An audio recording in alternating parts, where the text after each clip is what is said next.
Hello বন্ধু, তোমাদের সবাইকে সুরজিৎ মান্না ক্রিয়েশনস চ্যানেলের পক্ষ থেকে সুস্বাগতম। আশা করি তোমরা সকলে ভালো আছো। আমি তোমাদের জন্য এই ভিডিওটি তুলে ধরছি 2024 সালের তৃতীয় পর্যায়ক্রমিক মূল্যায়ন অর্থাৎ থার্ড সামেটিভ ইভ্যালুয়েশন তথা থার্ড ইউনিট টেস্ট তথা ফাইনাল পরীক্ষার জন্য আমি ক্লাস 5-এর পরিবেশ বিদ্যার উপরে এক সেট প্রশ্নপত্রের সম্পূর্ণ সমাধান করছি।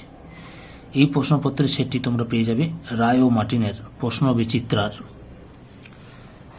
2 নম্বর সেট বালি বঙ্গ শিশু বালিকা বিদ্যালয়া। এই স্কুলে যে প্রশ্নপত্রের সেটটি রয়েছে সেই সেটের সম্পূর্ণ সমাধান করছি। তোমাদের কাছে অনুরোধ, তোমরা ভিডিওটি না টেনে পুরোটা দেখো। ভিডিওটি কেমন লাগলো কমেন্ট করে জানিও। ভিডিওটিতে লাইক দাও, শেয়ার করো এবং সুরজিৎ মান্না ক্রিয়েশনস আমার এই চ্যানেলটিকে সাবস্ক্রাইব করে আমার চ্যানেলের পাশে থাকো। আর ডান দিকের বেল আইকনে অল অপশন এগিয়ে প্রেস করো যাতে পরবর্তী ভিডিওর নোটিফিকেশন পাও। আলোচনা শুরু করছি। একে দাগে একটি বাক্যে উত্তর দাও। 1.1 থেকে সূর্যগ্রহণের সময় পৃথিবী ও সূর্যের মাঝে কি থাকে? চাঁদ থাকে। চাঁদ থাকে। তারপরে 1.2 থেকে চন্দ্রগ্রহণ কয় প্রকার ও কি কি? চন্দ্রগ্রহণ 2 প্রকার, খণ্ডগ্রাস এবং পূর্ণগ্রাস। খণ্ডগ্রাস ও পূর্ণগ্রাস চন্দ্রগ্রহণ। খণ্ডগ্রাস ও পূর্ণগ্রাস চন্দ্রগ্রহণ। পরের প্রশ্ন 1.3 কোন অতিকায় প্রাণী পৃথিবী থেকে বিলুপ্ত হয়ে গেছে? ডাইনোসর। এদিকে লিখছি আমি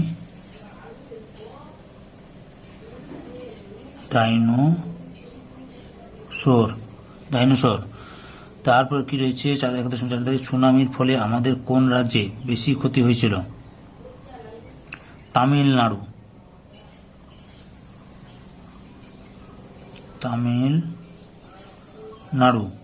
তামিলনাড়ু রাজ্য।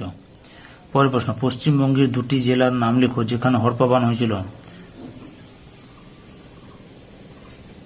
দার্জিলিং, পুরুলিয়া।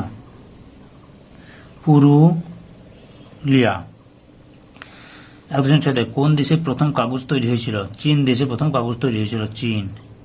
চীন দেশে প্রথম কাগজ তৈরি হয়েছিল। পরের প্রশ্ন 1.7 দাগে একসঙ্গে কতজন লোক পালকি বইত? 4 জন। পরের প্রশ্ন কোন পাখির পালক দেখতে সুন্দর? হুইয়া পাখি। হুইয়া পাখির পালক দেখতে খুব সুন্দর। একটি জলবিদ্যুৎ কেন্দ্রের নাম লিখো। ভুটানের নিকটে ঝালং, পশ্চিমবঙ্গে ঝালং।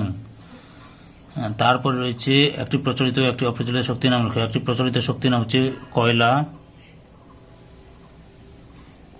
পেট্রোলিয়াম লিখতে পারো।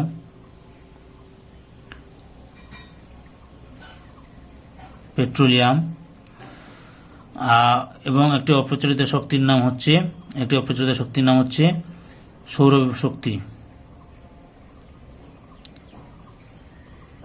সৌরশক্তি। পরের প্রশ্ন 1.11 দাগে সমুদ্র তীরবর্তী বাড়িগুলির উচ্চতা কেমন হওয়া উচিত? 1 তলা বা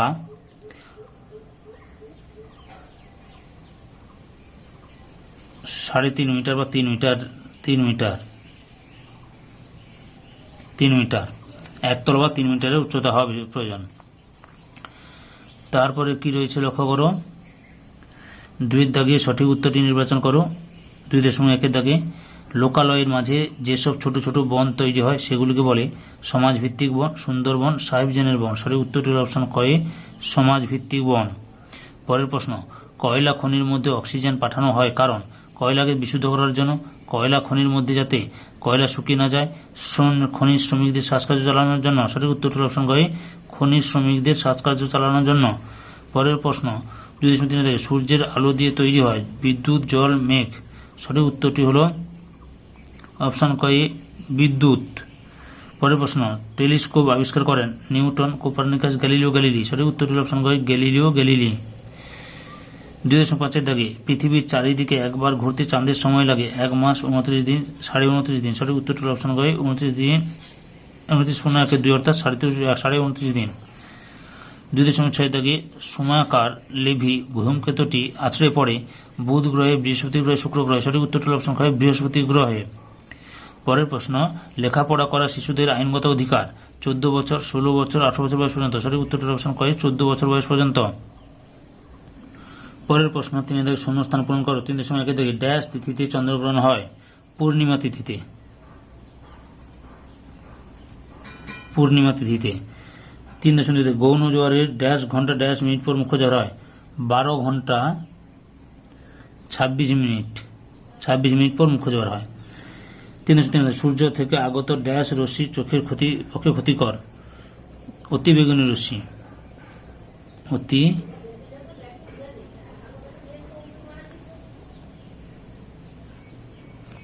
বেগুনি রশ্মি।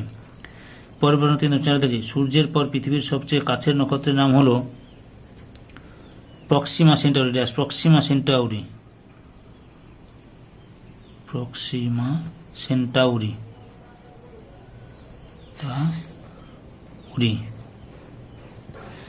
পরের প্রশ্ন 3.5 পশ্চিমবঙ্গের প্রথম ট্রেন চালু হয় ড্যাশ সালে ড্যাশ। এটা এপ্রিল হবে না, মাসটা ঠিক ভুল আছে। 1854 সালের 15ই আগস্ট হবে। এটা এপ্রিল না, আগস্ট।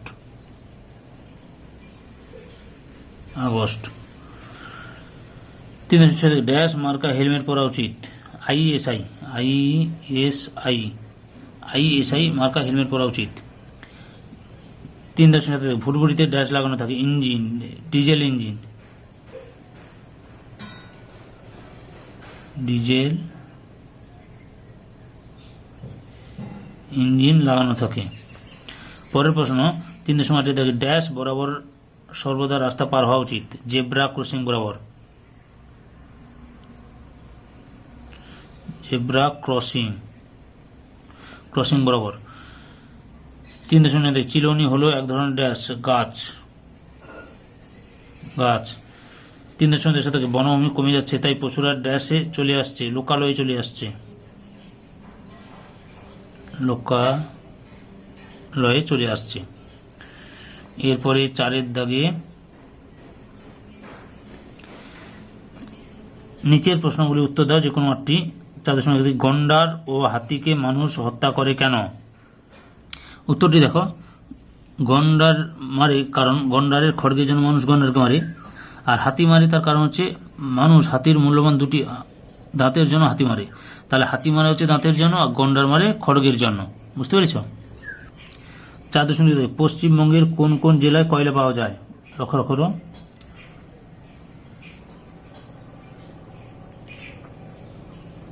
বর্ধমান,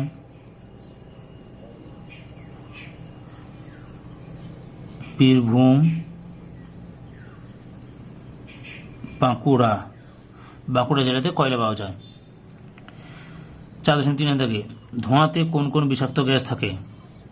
উত্তরটি দেখো, ধোঁয়াতে বিষাক্ত গ্যাসগুলো হচ্ছে sulphur dioxide, nitrogen dioxide, carbon dioxide, carbon monoxide. এই বিষাক্ত গ্যাসগুলো থাকে কয়লাতে বা ধোঁয়াতে। 4.4 দাগে ট্রেনে চড়ে যাতায়াতের ফলে কি কি সুবিধা পাওয়া গিয়েছিল? ট্রেন চলাচলের সুবিধা কি না? কম সময়ে অনেক দূরের রাস্তা যাওয়া যায়, সহজে মালপত্র বহন করা যায়, একসঙ্গে অনেক মানুষ যাতায়াত করতে পারে, কম খরচে যাতায়াত করা যায়, বিভিন্ন অঞ্চলের মানুষের মধ্যে মেলামেশার সুযোগ বৃদ্ধি পায়। 4.5 তোমার স্বাস্থ্য ভালো রাখতে তুমি প্রতিদিন কি করবে?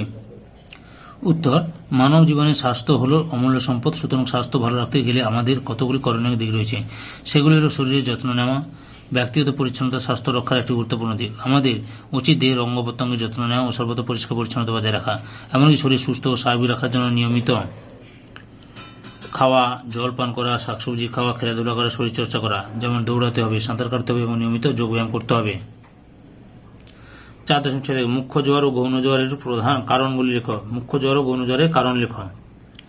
মুখ্য জোয়ারের কারণ হলো চাঁদের আকর্ষণ। মুখ্য জোয়ারের কারণ হলো চাঁদের আকর্ষণের কারণে মুখ্য জোয়ার হয়। চাঁদের আকর্ষণের কারণে মুখ্য জোয়ার হয়। আর গৌণ জোয়ারের কারণ কি না? পৃথিবীর ঘূর্ণনের কারণে গৌণ জোয়ার হয়। পৃথিবীর ঘূর্ণনের কারণে গৌণ জোয়ার হয়। 4.7 দাগে আবহাওয়ার পূর্বাভাস কোথা থেকে পাওয়া যায়?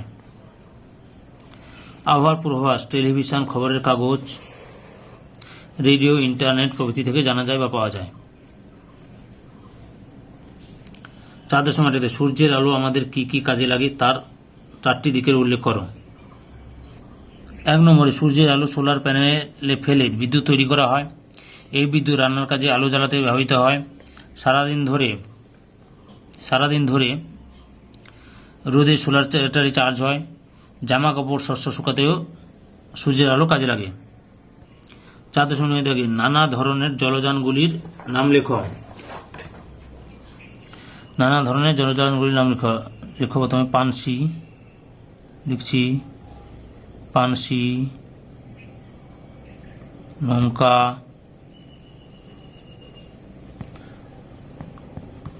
ভুটভুটি, লঞ্চ, জাহাজ ইত্যাদি। এরপরে 5 দাগে লক্ষ্য করো। 5 নিম্নলিখিত প্রশ্নগুলির উত্তর লেখো যে কোনো দুটি। সূর্যগ্রহণ কিভাবে হয় চিত্র সহ ব্যাখ্যা করো। লক্ষ্য করো তোমরা, চিত্র কয়ের সে ব্যাখ্যা দেখো। চিত্র কয়ে এই যে প্রথম ব্যাখ্যাটা দেখো, সূর্য, এই যে চিত্র কয়ে চাঁদ আর পৃথিবী। বুঝতে পেরেছ? এই ছবিটা আঁকতে হবে। একে বলতে হবে যে প্রথম চিত্রে পৃথিবী, চাঁদ ও সূর্য যেহেতু একই সরলরেখায় নেই, তাই পৃথিবীর ক স্থান, এই যে পৃথিবীর ক স্থান থেকে সূর্যের খানিকটা দেখা যাবে, ক স্থান থেকে সূর্যের খানিকটা দেখা যাবে। এই অবস্থানকে বলা হয় খণ্ডগ্রাস সূর্যগ্রহণ। এরপর চিত্র খটি লক্ষ্য করো। এই চিত্রের ছবি খ ছবি, অর্থাৎ এই ছবিটা আঁকতে হবে তোমাদের। না, চিত্র খ এর ব্যাখ্যা, দ্বিতীয় চিত্রে পৃথিবী, চাঁদ, সূর্য যেহেতু একই সরলরেখায় অবস্থান করছে, দেখো একই সরলরেখায় অবস্থান করছে, তাই পৃথিবীর ক ও গ স্থানের মধ্যবর্তী খ ও গ স্থানের মধ্যবর্তী স্থান থেকে সূর্যকে একেবারেই দেখা যাবে না। এই যে মাঝখান থেকে অংশটা সূর্যকে একেবারেই দেখা যাচ্ছে না, এই অবস্থানকে পূর্ণগ্রাস সূর্যগ্রহণ বলে। বুঝতে পেরেছ?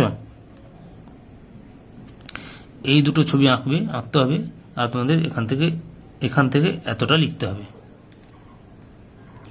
5.2 শিশুদের অধিকারগুলি উল্লেখ করো। শিশুদের অবশ্য প্রয়োজনীয় অধিকারগুলি হল: 1 নম্বরে বেঁচে থাকার অধিকার, 2 নম্বরে খাদ্য ও পানীয় জল পাওয়ার অধিকার, 3 নম্বরে স্বাস্থ্য ভালো রাখা, অসুখ হলে চিকিৎসা পাওয়ার অধিকার, 4 নম্বরে অবৈতনিক ও বাধ্যতামূলক শিক্ষা লাভের অধিকার, 5 নম্বরে নিজের নাম পরিচয় জানা ও প্রকাশ করার অধিকার, তারপরে নিজের মত প্রকাশ ও আলোচনার স্বাধীনতা, 7 নম্বরে মারধর, মানসিক পীড়ন থেকে সুরক্ষার অধিকার প্রভৃতি। এগুলো হচ্ছে শিশুদের অধিকার, প্রয়োজনীয় অধিকার। আচ্ছা, এই সেটের লাস্ট প্রশ্ন 5.3 দাগে, রাস্তায় চলাচলের সময় তুমি কি কি সাবধানতা অবলম্বন করবে?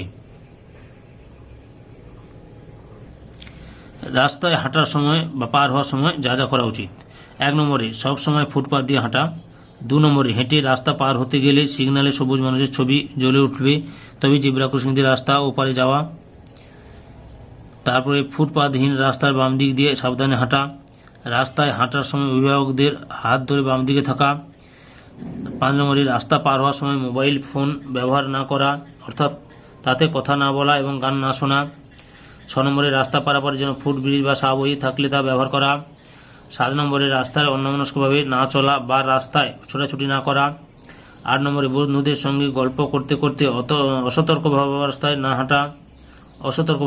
হাঁটা, 9 নম্বরে রেলগেট বা লেভেল ক্রসিং খোলা থাকলে তবেই সেখান দিয়ে রেল লাইন পার হওয়া উচিত, 10 নম্বর মাকের মুখে সব দিয়ে ভালোভাবে দেখে তবে রাস্তা পেরোতে হবে, 11 নম্বরে রাস্তা পার হওয়ার সময় কোনো আড়াল থাকলে সেই স্থান দিয়ে পার না হওয়া উচিত।